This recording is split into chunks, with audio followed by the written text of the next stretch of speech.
Messieurs, c'est l'heure maintenant de passer à notre ranking, le top 10 des performances individuelles. Alors évidemment, on dit des performances individuelles, mais les performances collectives comptent aussi. Si tu sors pas de ton groupe, c'est difficile de te mettre dans le top 10 des meilleurs joueurs du Major. On va pas se le cacher. Mais voilà, on va essayer de trier les joueurs en fonction de leurs performances individuelles au Major. Évidemment, ça ne veut pas dire que celui qui est premier est le meilleur joueur du monde. Ça veut juste dire qu'il a été le meilleur au Major. Et je pense qu'on sera tous d'accord sur qui a été le meilleur au Major et qui rentre dans le débat, à mon avis, en tant que meilleur joueur individuel du monde. Très clairement, en tout cas, vu la perf qu'il nous a lâché, c'est une certitude. Qui c'est qui veut y aller en premier? Je peux commencer, moi je peux commencer. Vas-y, Boyan. Vas-y, Boyan, commence. J'allais dire à chronique. Non, j'ai mis Archie à la 10e place. Au début, il n'était pas dans mon top parce que voilà, des erreurs grossières.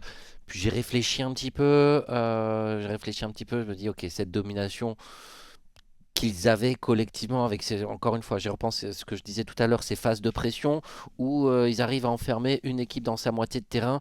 Bah ça, Oski et Nas, ils le font pas tout seuls. Ça, ils l'ont fait parce que Archie était quand même un très très bon joueur sur ce major. Fini, c'est tout. Ouais, moi à la 10e position, j'ai Stizy, voilà, l'Espagnol de Vitality, qui, bah, comme on l'a dit un petit peu plus tôt, s'est très bien fondu dans le collectif, qui individuellement était plutôt bon. Je pense qu'il est capable d'apporter encore plus individuellement. C'est en ça que je le mets 10e. Mais ouais, mis à part ça, j'ai pas énormément de reproches à lui faire. Tant que le collectif brille, c'est le principal pour une équipe. C'est ce qui est dur avec Vitality, c'est que ils ont été bons collectivement en fait, et Mhm. individuellement, il n'y en a pas vraiment un qui est ressorti. Donc c'est dur de les placer vraiment très haut, je trouve. Après des années à demander enfin des années, j'exagère, mais des mois à demander à Zen de jouer intégré au collectif. Bon, moi, j'avoue que je suis très heureux de voir ce qu'a proposé Vitality et c'est difficile de leur reprocher autre chose, mais je suis d'accord que c'est qu'un premier pas et qu'il va falloir à l'intérieur de ce collectif développer des individualités derrière. Moi, j'ai fait le chemin inverse de Boyan. J'ai mis Archie aussi à la 10e position, mais je l'avais mis plus haut au début et je me suis dit, allez Archie, tu prends dans la tronche. Voilà, tout simplement parce qu'il nous fait des grosses erreurs, des arrêts easy à faire, surtout pour un défenseur de son talent où il passe complètement à côté. Les 10 secondes où il bump Nas, il on goal sur la tête d'Oski derrière. Qu'est-ce qui s'est passé, Archie? Et il y en a eu plusieurs des moments comme ça où je trouve qu'il est très bon tout le long. Alors très bon. Par rapport au niveau moyen d'Archie, il fait très bien son travail. C'est un troisième homme, on ne lui demande pas de mettre des triples flips reset, c'est clairement pas son rôle à Archie. Il défend, il participe à la pression collective, comme tu l'as dit, Boyan, tout à l'heure. Dernière game contre Vitality, Archie, il est au même niveau que Nas et Oski. Il les arrache. Vita ne peut pas sortir de sa moitié de terrain. Et si Archie n'était pas bon, ils auraient pu. Donc c'est une certitude qu'Archie, il est là. Mais j'ai envie de rager un peu sur ses grosses erreurs parce que tu fais pas ce genre d'erreur en gagnant quand même. Ça me tend un petit peu à l'intérieur de moi. Alors, il avait des coéquipiers prodigieux, mais voilà, il prend la 10e place. J'enchaîne sur la 9e et j'ai mis Exotique. Moi, c'est le dernier joueur de Vitality. Les deux autres sont présents dans le top aussi. Très bon sur les challenges, très bon dans sa présence sur le terrain, très bon pour follow Zen. On sent qu'il y a une compréhension du jeu de Zen. Je pense que c'est un des meilleurs joueurs pour comprendre ce qu'est en train de faire Zen à l'instant T. Mais je lui reprocherais d'être souvent loin du jeu. Ça mange des gros boosts. Ça mange des gros boosts back corner exotique quand même. Ça m'embête un petit peu, surtout pour un joueur qui a le profil d'exotique. Et j'en attends plus individuellement, forcément. Le exotique qui est champion du monde, c'est un exotique qui est capable de solo carry des games en réalité. Et je trouve que ce n'est pas le cas actuellement. Donc je le laisse à la 9e place. Mais très encouragé, évidemment, et son niveau et le niveau de son équipe. Vas-y, Boyan. À la 9e place, j'ai Rawas. Rawas qui, j'ai trouvé le meilleur Rawas qu'on a vu depuis peut-être un an. Ouais, parce que l'an dernier, il n'était pas. Non, j'exagère, ils ont gagné le Major, le Major de Raleigh. Mais bah, ça fait longtemps que j'avais pas vu Rawas aussi séduisant et je l'ai trouvé bon, notamment offensivement. J'ai trouvé qu'il a réussi à faire des différences.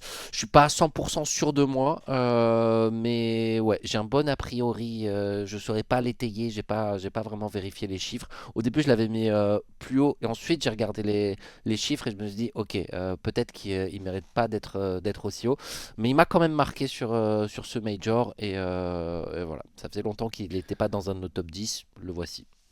Moi, je l'ai pas mis dans mon top 10, Rawas, mais je suis d'accord avec toi. Beaucoup plus présent offensivement. On a revu les séries de passes et de duos avec son frère jumeau, Killers Rawas en attaque et tout. Ça faisait plaisir à voir, mais il y a des grosses boulettes en défense. C'est lui qui donne la game à la fin contre Jonathan Mates, clairement. Donc, il y a des très grosses erreurs qui coûtent très cher. Il n'a pas de chance parce qu'elles coûtent à chaque fois super cher, mais elles coûtent cher. Mais je suis d'accord avec toi que c'est aussi peut-être le meilleur Rawas, en tout cas offensivement, qu'on ait vu depuis un long moment. Finish ton 9e joueur. Ouais, je l'ai pas aussi, moi. Il est dans mes mentions honorables. Si j'ai 2 mentions honorables à mettre, je les qualifie. Vas-y. Ça serait pour Awas et pour Bismuth, qui n'est pas non plus dans mon top 10, puisque à la 9e position, eh bien, j'ai mis Archie. Je vois que ça débat beaucoup dans le chat sur Archie. Oui, Oskiena, s'il pourrait pas jouer, s'il était pas. Oui, oui, mais ça, Oui, tu fais clairement, le hein. constat dans n'importe quelle équipe, en fait. Après, Et c'est pas pour autant qu'on n'a pas déjà eu un joueur avec un peu le rôle d'Archie bien plus haut dans nos classements. C'est déjà arrivé. Voilà, c'est pas uniquement lié à son rôle. Alors oui, c'est pas le mec le plus brillant sur le terrain.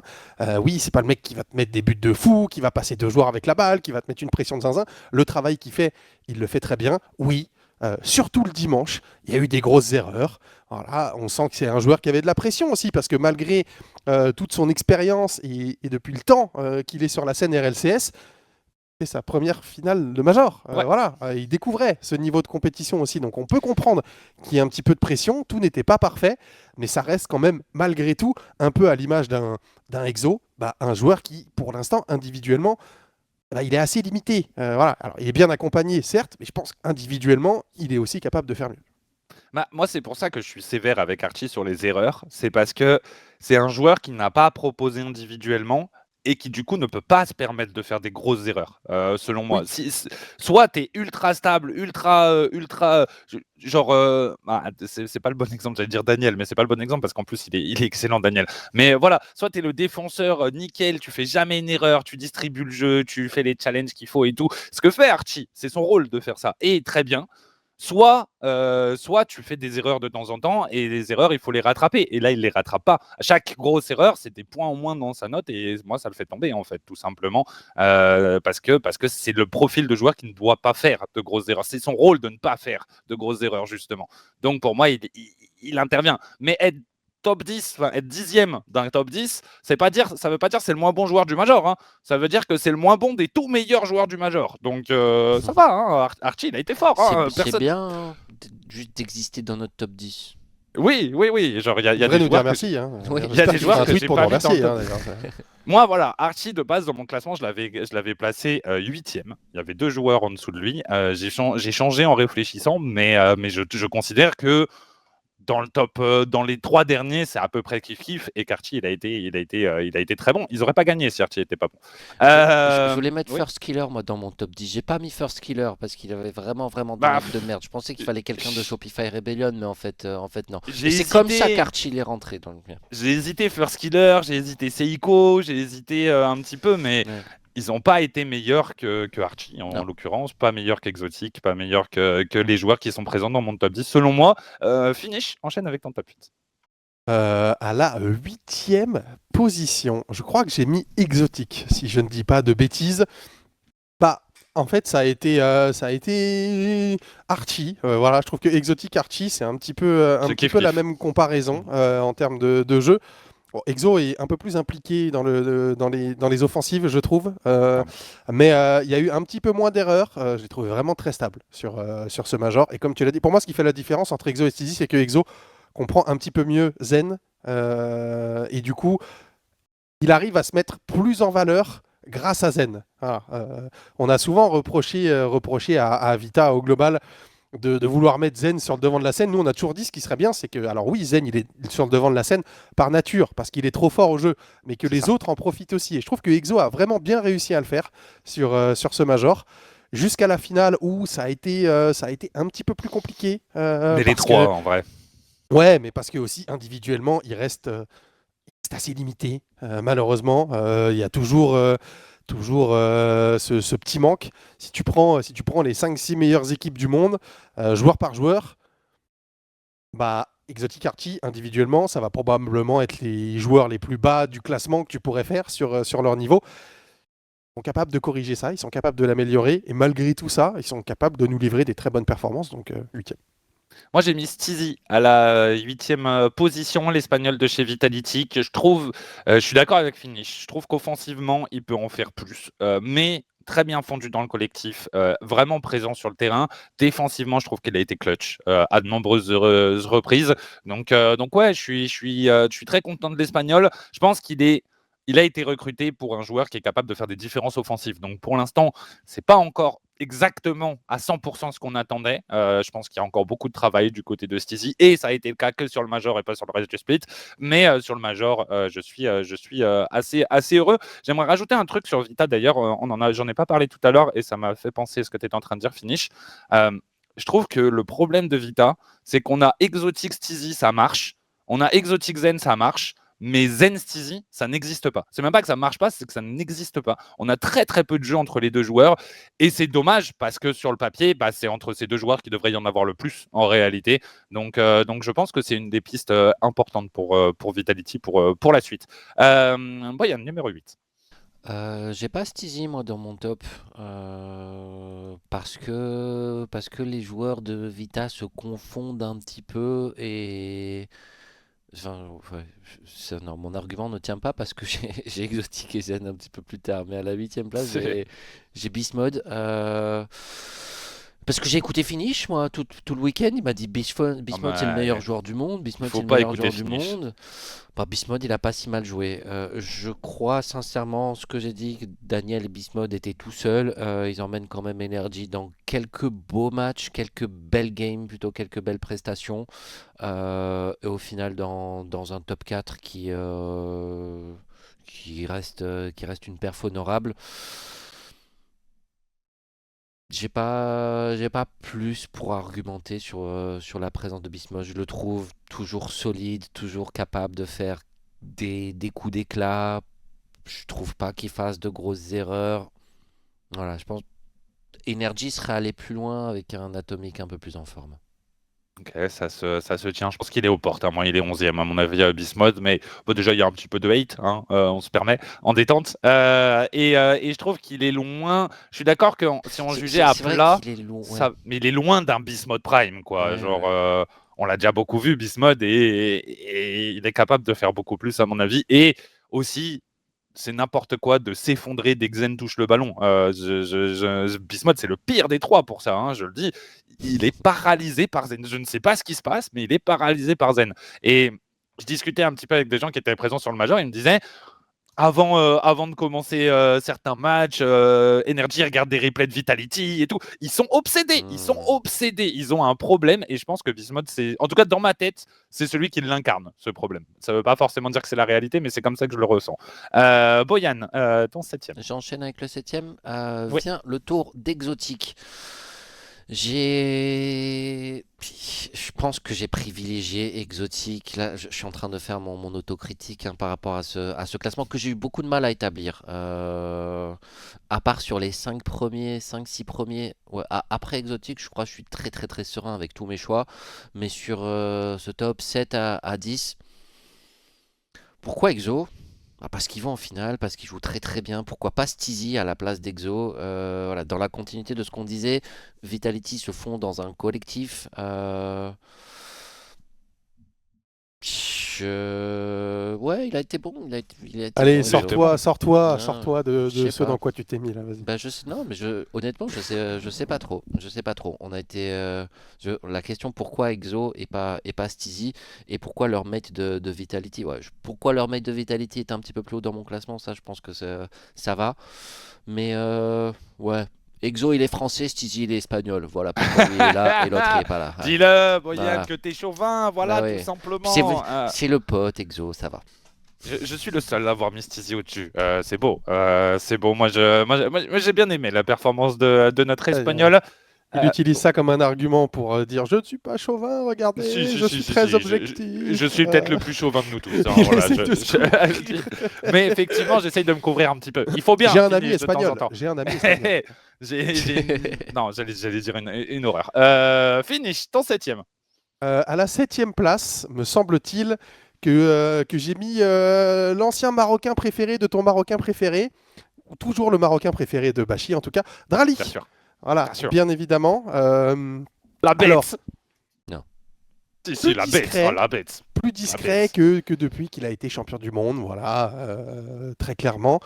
Parce que nouvelle équipe, mais toujours juste dans ce qu'il fait. Ça, c'est un truc qu'on peut pas lui enlever. Et voilà. Comme tu l'as dit, on a senti qu'il était un peu tilté par moment. Je pense que lui, il a une manière de comprendre le jeu. Il a envie de l'appliquer de cette façon-là et que ça n'a pas fonctionné ce week-end et que c'est ça qui l'a un petit peu rendu aigri. Notre bon Drali et je peux totalement le comprendre. Par contre, c'est vrai qu'il est listé en EU alors qu'il est parti en MENA. C'est un truc qu'il faudrait. On n'a pas mis à J'ai jour. pas on mis l'a à jour. on l'a pas mis C'est à ma jour, faute. mais C'est ma faute. de toute façon, tout le monde sait où il est. Pareil que pour Monkey Moon, dans mon top 1, vous allez voir, il est pas mis à jour. Là, je rigole. Ok. Mais individuellement très juste, très bon. Juste, on sent que ce collectif de Falcons doit se trouver, je pense, et doit appliquer la Drali méthode pour que Drali puisse briller en fait dans cette équipe. Voilà, il faut que la Drali méthode s'installe et quand ce sera Je le cas, pense. Drali sera vraiment très très fort. Je pense aussi. Je pense, je vous le dis les plus hauts. Moi, clairement, à la 7e position, j'ai mis Vatigoat en réalité. Vaticari, un petit peu ce major, il faut le dire. Ça sera le seul joueur de la Carmine présent à cette place, clairement. Mais d'accord, individuellement, il est excellent. Il brille dans son équipe, il prend beaucoup de ballons et il en fait des bonnes choses. Mais son équipe, elle n'arrive pas à jouer autour de lui. Donc, est-ce que je dois rejeter la faute entièrement sur Rato et Juicy? Est-ce que Vatira, il n'a pas aussi... Je me pose des questions. Écoutez, je me pose beaucoup de questions sur la Carmine. J'ai mis Vatira à la 7e place. C'est le seul joueur de la KC. C'est le plus haut, du coup. Est-ce qu'il méritait d'être encore plus haut? Je me suis sincèrement posé la question. Cette place, moi, de 7 à 4 presque, je trouve que le top 3, il était évident. Mais cette place de 7 à 4, j'ai eu un peu de mal à classer les joueurs, à les ordonner. Vatira prend la 7e place, mais il aurait pu être un petit peu plus haut. En tout cas, très bonne perf individuelle de sa part. De ce qu'on voit à la caméra, parce que évidemment, c'est pas forcément ce qui est le plus représentatif. Il faudrait regarder les replays et tout. Mais j'ai l'impression qu'il était excellent et qu'il a fait absolument aucune erreur, Vatira. Donc, je le mets 7e. Il aurait peut-être mérité d'être plus haut, en réalité. J'enchaîne avec le 6e. Et à la 6e place, j'ai mis Daniel, le meilleur joueur de Energy de loin. Le problème, et c'est pour ça qu'il est que 6e dans mon classement, Daniel, parce que je trouve qu'en attaque, il manque d'originalité, il manque de créativité. En fait, il n'est pas capable de carry son équipe. Il est capable de leur assurer une base ultra solide. Défensivement, il est incroyable. Il fait très, très, très, très peu d'erreurs. Il est d'une justesse absolue, mais quand tu as Atomic qui fout le ball chase et qui fait n'importe quoi, ou Bismuth qui n'arrive pas à faire sa magie, c'est pas Daniel qui les remplace, je trouve, malheureusement. Ça arrive de temps en temps, mais pas assez. Donc je le mets que à la 6e place. C'est un peu le même constat que Vatira, en fait. C'est des joueurs qui ont été trop forts pendant le Major, je trouve, mais leur équipe, elle était pas ouf. Et du coup, c'est difficile de se dire qu'ils méritent mieux dans le classement, selon moi. Donc 6e, Daniel. Boyan, ton 6e. À la 6e place, j'ai qui? J'ai Vatira, c'est tout, seulement 6e. Mais dans la compte, ouais, tout ce que tu as dit, Bachi, il y a quelques instants, il a été le meilleur joueur de son équipe. Il a réussi à faire des différences, à créer de bonnes situations. Il n'a pas fait d'erreur. Et c'est le seul joueur de la Carmine Corp qui a joué à son niveau.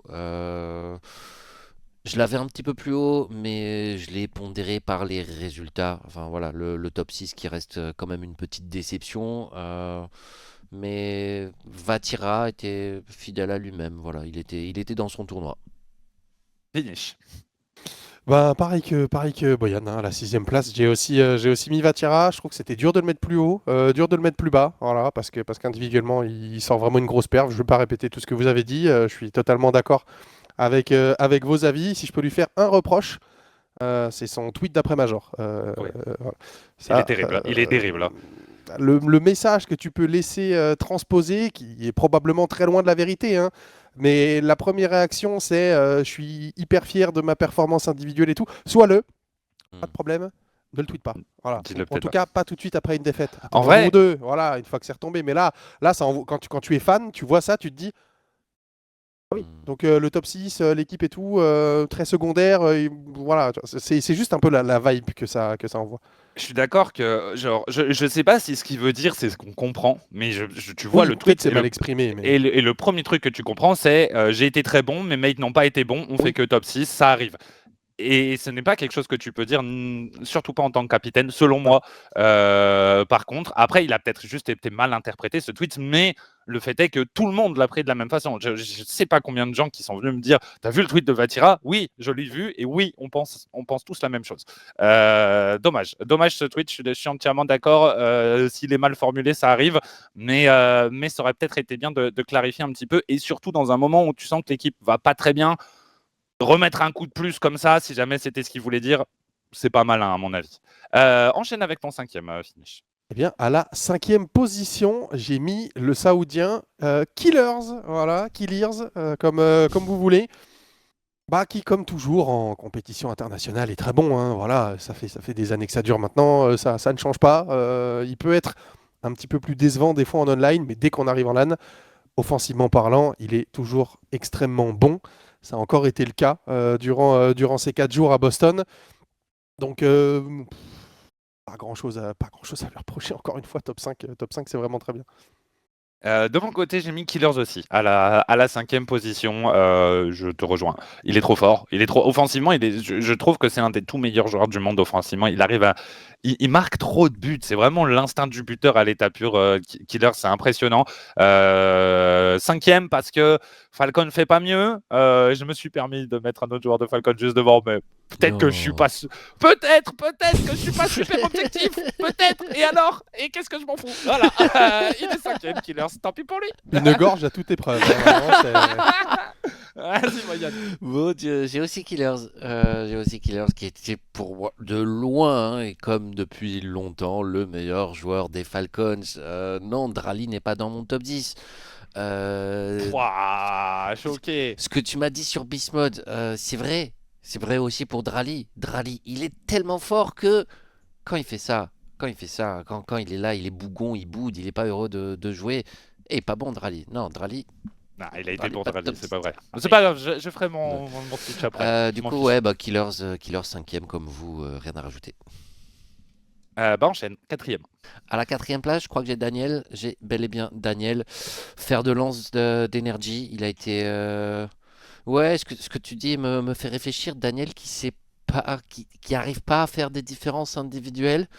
Bah, il en fait, mais. Un petit peu. Pas énormément. Bah, Après, il était tout seul. Hein. C'est sûr que il y avait t'es meilleur quand tu joues à 3 et pas à 2. Puis, hein. Oui. Et puis Atomic qui bouffe l'espace aussi, hein, Ouais. il faut le dire. Et tu vois, c'est comme Vatira en vrai. Hein. C'est des joueurs qui ont été un petit peu, je trouve, dans le même bateau. Bah, je les ai classés. Ouais. Je les ai classés ensemble, moi, hein, mais vraiment. Pour ce que tu dis, finish. Donc ouais, il fait le taf, il gagne ses duels. Hein, pour le coup, je pense que si on a tous la même perception de il a bien joué, c'est juste qu'il a dû ne perdre aucun Il duel. a bien joué. Il a bien joué, Daniel, et c'est le meilleur joueur de Energy depuis 2 ans, enfin depuis 1 an et le début de cette saison. Oui. Donc c'est clairement impressionnant. Finish, enchaîne. Ouais, c'est le meilleur joueur nord-américain depuis 1 an et demi, Daniel. C'est pour ça qu'il est aussi à la 4e position. Parce que, mis à part sa demi-finale contre Vita, où à l'image de l'équipe, il s'écroule un peu et il n'est pas forcément excellent, le reste du temps, il tient l'équipe à bout de bras. Hein, voilà. Moi, j'ai pas Bismuth dans mon top 10 parce que je trouve qu'il y a des moments où il est vraiment bon, je trouve qu'il y a des moments où il est vraiment moyen. Et c'est le cas tout le long de la compétition, aussi bien en phase de groupe qu'en play-off. Ça me paraissait un petit peu compliqué de le mettre, alors que Daniel, j'ai trouvé, mis à part la demi-finale, vraiment très bon tout le temps. Est-il bon de rappeler que dans le classement des meilleurs buteurs, c'est lui qui est très loin devant hein, quand on commence les demi-finales. Genre le deuxième, il doit être à 1,05, un truc comme ça. Daniel, il est à 1,33, je crois, un truc dur. Hein. Donc il a bossé. Il a bossé sur ce major de Boston. Il a été un petit peu abandonné, malheureusement. Le truc, c'est qu'il marque, il finit en fait, Daniel. C'est un finisseur plus qu'un créateur, tu vois. Mais Oui. c'est son rôle aussi dans l'équipe. Hein. C'est un 3e joueur assumé, Daniel, très clairement. À la 4e position, j'ai donc mis le vilain Draldop, très clairement. Effectivement, je comprends parfaitement ce que vous dites. Killers a été impressionnant offensivement. Il est beaucoup plus visible, mais je trouve que Drali, il a essayé d'être un maestro dans cette équipe, de distribuer le jeu, de faire briller ses teammates, de reculer pour laisser Rawas et Killers continuer d'attaquer, continuer de jouer. Il a essayé d'être le carry de leur équipe, le carry discret, le papa qui laisse les autres y aller, la Drali méthode, tout simplement. Ça n'a pas suffi, je suis d'accord. Je trouve pas qu'il n'ait pas été bon, par contre. Je trouve que c'est vraiment très injuste de dire ça. Il a essayé de faire fonctionner une équipe en jouant lui-même tout seul le collectif de Falcon. Sauf que ça ne fonctionne pas comme ça, très clairement. Mais il s'est donné. Il s'est donné dans ce match et je pense que c'est pour ça qu'il est frustré à la fin parce qu'il se la bute. Il se l'est vraiment buté pour essayer de faire fonctionner ses teammates. Ça n'a pas fonctionné. Mais enfin, pas fonctionné. Ils font demi-finale quand même. Donc c'est déjà pas mal. Et défensivement, et quand il s'agit de remonter la balle sur le terrain, il est excellent. Offensivement, dès qu'il y a le duo Killers-Drally qui se met en place, c'est un régal. Ça a 1-2, ça fait des passes dans tous les sens. C'est exceptionnel ce qu'ils font. Et il fait, pour moi, ce que je parlais de Falcon, leur façon de faire avec ces fake challenges super rapides, super précis, qui vont direct. En fait, c'est pas des fake challenges où tu fais demi-tour, fake challenge où tu passes à côté du ballon pour aller démolir. C'est souvent Drally qui les fait et c'est souvent Drally qui donne les buts, qui donne la façon dont Falcon marque la plupart de ses buts. Donc, je l'ai mis à cette place. Est-ce que c'est exagéré? Oui. Est-ce que j'en fais trop sur Drally? Oui. Je m'en fous. Voilà, tout simplement. C'est beau. C'est mon Draldop. C'est mon Draldop il mérite d'être aux portes du top 3. Et du coup, j'enchaîne sur mon pied du podium. Troisième, mais une perf exceptionnelle, j'ai trouvé. En réalité, c'est juste que les deux autres ont été trop forts, très clairement. Mais Zen a été excellent. Tout ce que j'ai pu lui faire comme reproche pendant 1 an et demi, 2 ans là, balayé, effacé, il a tout coché. C'était parfait, il a été trop bon. C'est le seul qui se réveille, je trouve, contre Gentlemates dans la finale. Il essaye de faire du jeu, il essaye de créer beaucoup. Il a vraiment tenté et c'était impressionnant, mais ça n'a pas suffi. Zen a été excellent, absolument tout le tournoi, j'ai trouvé. Nas et Oski font une performance de fou, donc ils sont dans les 2 premières places, mais un très grand Zen sur ce tournoi. Je pense juste qu'une fois qu'on a stabilisé ce collectif chez Vitality, je vais en demander encore un peu plus à Zen, parce que certains joueurs individuellement y arrivent. Atto dans ses grands moments y arrive, parce que Killers dans ses grands moments y arrive, Drally dans ses grands moments y arrive. Et que je pense, Nas l'a parfaitement illustré pendant tout le tournoi, je pense qu'il est capable d'être aussi présent, aussi collectif, aussi au service de ses teammates et encore plus impressionnant individuellement. Mais c'est parce que je suis intimement persuadé que Zen est le meilleur joueur du monde, que je lui en demande autant. Pour n'importe quel autre joueur, ce qu'il fait, c'est déjà complètement fou. Troisième. Brian. À la troisième place, j'ai également Zenito qui s'est fondu dans un collectif pour faire des choses simples, efficaces et ne jamais les rater. Donc voilà, une activité à toute épreuve. Rien de plus à rajouter par rapport à ça. On l'a vu sobre et efficace et ça a tellement aidé l'équipe, ça a fait step up l'équipe. Finish. Petit changement à la troisième position. TeamSpeak qui nous refait des folies là, non? TeamSpeak refuse. Est-ce que tu es sûr? On fait quoi? On relance encore une fois ou... Vas-y, je quitte TeamSpeak. On rejoin. Il a mis son top 3 finish là, vous allez voir, vous êtes absolument pas prêts. Je vous spoil pas, mais il y a Seiko, Catalysm. Attendez, je vais arrêter les conneries et me reconnecter. Vas-y, finish. Super, magnifique. C'est bon, TeamSpeak est avec nous. Allez. En plus, Boyan, il leur dit des conneries à chaque fois. J'ose pas démute le chat, mais quand je lis les réactions, je suis très inquiet de ce qu'il a pu dire. Désolé YouTube. Désolé YouTube. Seiko, c'est le premier nom qui m'est venu. Désolé Seiko, c'était toujours là. C'est pas. Waouh, pas cool. Troisième place, Oski. J'ai très longtemps hésité entre Zen et Oski. C'était vraiment très dur de réussir à départager les deux. Affiche le deuxième, Boyan, et parle-nous des deux. Ouais, Zen deuxième, du coup, de toute façon, c'est un bois d'enchaîner, donc voilà, sans surprise. Pour la simple et bonne raison que on juge sur le tournoi dans son entièreté. Et que le groupe de Vitality était terrible. Et qu'ils s'en sortent 3-0, Space Station, 3-0. Twisted Minds, 3-2, Carbine Corp. Ils arrachent tout le monde dans ce groupe-là. Alors que nous-mêmes sur les pronostics, on ne les mettait même pas en sortie du groupe. Ils terminent premier sans aucune contestation. Et Zen est trop fort du début à la fin de ce tournoi. Voilà, il est vraiment trop fort. Tous les petits reproches qu'on pouvait lui faire, tout a été gommé. Individuellement, je pense qu'il est encore capable de faire mieux, mais ça va passer d'abord par avoir ce collectif-là qu'ils ont maintenant, qui va lui permettre de se libérer. Et ouais, pour moi, ce qui fait la différence entre les deux, parce que Oski fait un major excellent aussi, hein, il n'y a rien à dire là-dessus. C'est cette phase de groupe où sortir de ce groupe-là en tête avec cette manière-là, ça m'a vraiment choqué. Et Zen et l'équipe a été le grand artisan de tout ça, mais Zen a été la lance, voilà, l'épée qui a fait mal à tout le monde. Donc, je comprends. À la deuxième place, moi j'ai Oski. Du coup, évidemment, j'ai envie de dire. J'en ai déjà parlé tout à l'heure, il a été trop fort. Il arrive à faire fonctionner Nas dans l'état de grâce où il était. Il n'y en a qu'un qui pouvait le suivre. Ni ses adversaires ni Archie suivaient. C'était Oski le seul à suivre. Et contre Falcon, mais contre Falcon à la fin, contre Falcon, Oski il fait des interceptions, il fait des challenges, des choses qui paraissent pas forcément à l'écran, mais qui sont d'une finesse, d'une précision, qui sauve tellement son équipe. Il a été tellement bon aussi, et je pense que c'est aussi, contrairement au joueur qui est à la première position, je pense que c'est son niveau normal à Oski. Je pense qu'il est capable de faire ça presque tous les jours, et je trouve ça effrayant. Je vais pas vous mentir. Je pense que j'en demande plus à Zen, c'est pour ça que moi je mets Oski deuxième. Mais le pauvre Zen, j'ai l'impression que Zen, il pourrait se téléporter sur le terrain, mettre des resets dans tous les sens, je lui en demanderais toujours plus. Donc c'est dur un petit peu, hein, très clairement le rôle de Zen. Mais Oski deuxième sur ce tournoi parce qu'il finit gagnant aussi et il le mérite. Vas-y Brian, montre-nous tes deux premiers. Oski est à la deuxième place, bien évidemment. Bah oui, une solidité hors norme. Et je suis d'accord sur le fait que c'est un step-up d'Oski, mais c'est pas une surperformance. Oski effectivement atteint un niveau que il va être capable, il est normalement capable de reproduire ce qu'il a fait pour permettre au numéro 1 de briller comme il l'a fait. Nas qui a été extraordinaire. La finition, tous les buts qu'il inscrit, toutes les différences, la créativité avec laquelle il est allé inscrire ses buts. C'est pas forcément tout seul, c'est pas forcément des 1v3. Voilà. Il a été bien aidé par ses deux coéquipiers, particulièrement Oski qui a été beaucoup plus productif qu'Archie, mais il a été absolument impeccable. Voilà. Il a survolé ce major, il a particulièrement survolé la finale.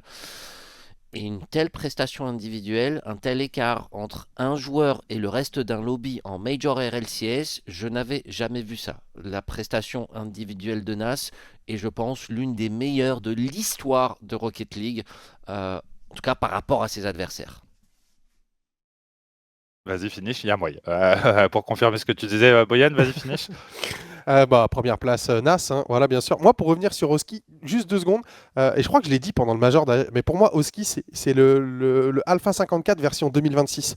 Dans sa manière de jouer, de cut tout le temps, c'est vraiment c'est pas le petit caillou dans la chaussure, c'est le menhir dans la chaussure. Oui, Tu vois, oui. il est énorme. Et pourtant, il a une voiture qui est aussi grosse que celle de tout le monde, hein, mais la place qu'il arrive à prendre, c'est vraiment impressionnant. Et soyons honnêtes, si on avait fait stop avant la finale, Nas était derrière Oski et Zen. Sans aucun doute. Nas passe premier pour cette finale parce que la performance est all-time et c'est indiscutable. On est obligé de souligner et de mettre en avant une telle performance encore plus sur une finale. Parce que oui, la performance est all-time pour les RLCS global. C'est la meilleure performance sur une finale, sans aucun doute, d'un joueur. Est-ce qu'on aura l'occasion de revoir ça? J'espère. Est-ce que ça arrivera? Je ne suis pas sûr.